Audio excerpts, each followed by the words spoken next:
Now that we're going to cut our box sides, we have to remember to try to keep everything in line.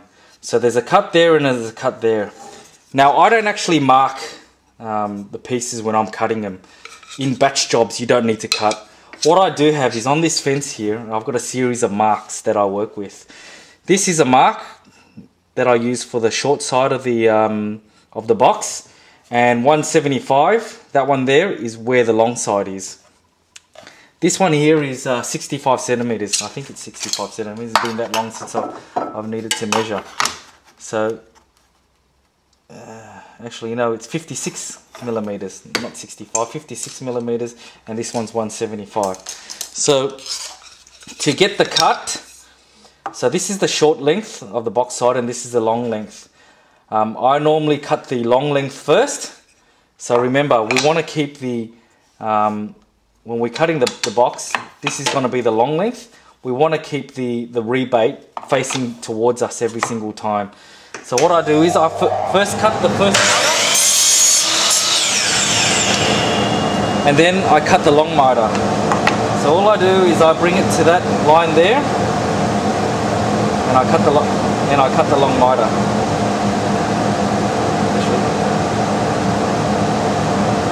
You see how the jigs, the timber's rocking up because there's a bit of a ramp there.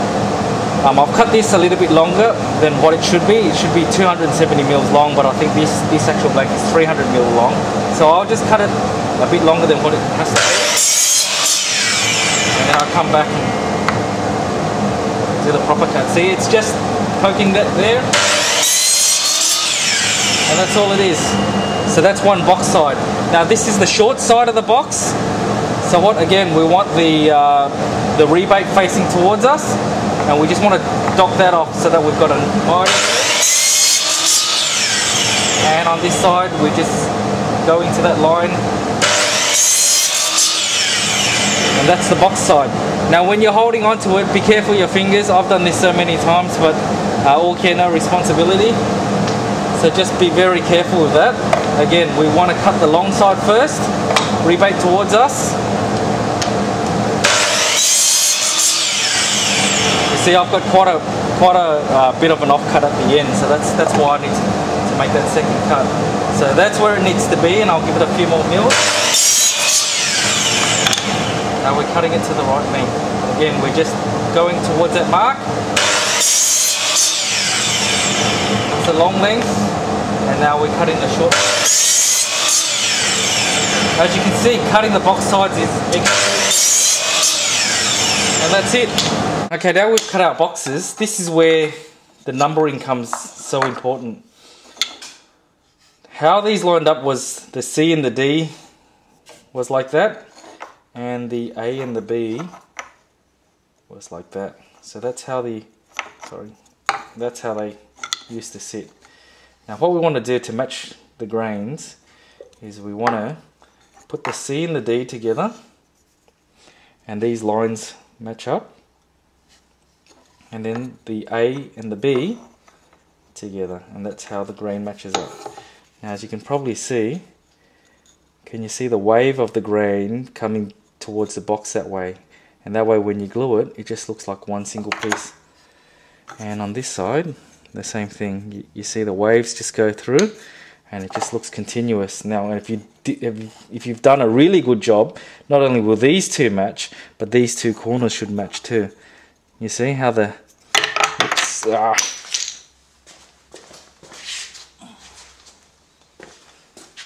you see that squiggly black line? It carries on and then goes back up on the other side. And on this side,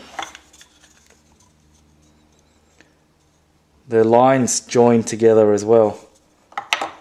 So that's how you get a really nice book matched box. So all four sides look like it's come up from one single piece of timber. Now once you've finished cutting the box, you then need to prepare the base.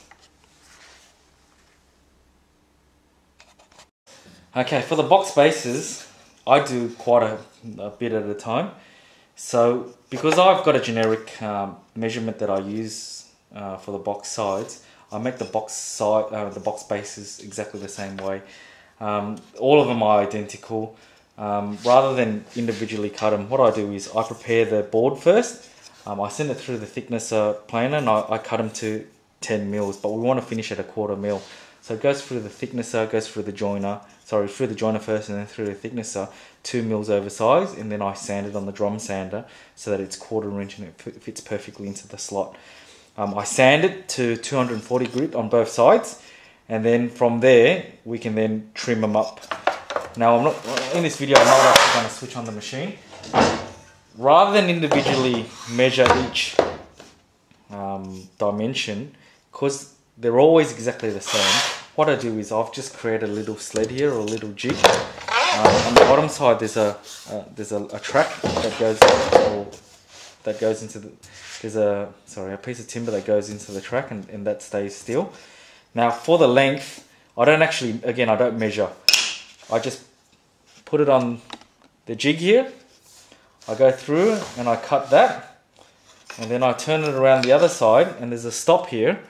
So I just put it on that, and then I cut the length that way. So these two are identical, and they're all exactly the same. So I spend very little time. In terms of actually cutting them, all I'm doing is putting it on, cut, turn it around, cut, and that's it. That's all I have to do for the length. And if it's a long strip, well then it's just cut, take it off, slide it on, cut, take it off, slide it on, cut, take it on, slide it off. So it's quite repetitive and very quick. Now for the width of the base, I've just made another little jig. Again, this just slides on. This then goes onto the stop, and it's just backwards and forwards. And then we've cut the base. Now, if you don't want to make a pen box and you don't need the slots for the pen rest, you don't have to do this step. But for the actual slot, what I do is, again, I've got another jig. This thing just slides on. I just adjust the height of the blade so that it's about 1/4 inch. 3 mils. The board is 1/4 inch, so I just adjust that blade so that it's 3 mils above the surface. And what I do to cut this slot, you just turn it in, run it through, turn it around, run it through, and that's it. You've cut the slots. Now because it's zero tolerance, you don't get any chip out, and yeah, it's just fabulous working with jigs. Just how quickly, like if I've got 50, 100 to do, got the earphones on, one cut, turn it around, next cut, next, and then again another one, turn it around, bang, next. So to cut 100 slots would literally take you less than 5 minutes. It's extremely quick, and if you're getting into box making, always make jigs. They save your fingers and they save you a lot of time. So these are the 3 jigs that I use to cut the box bases.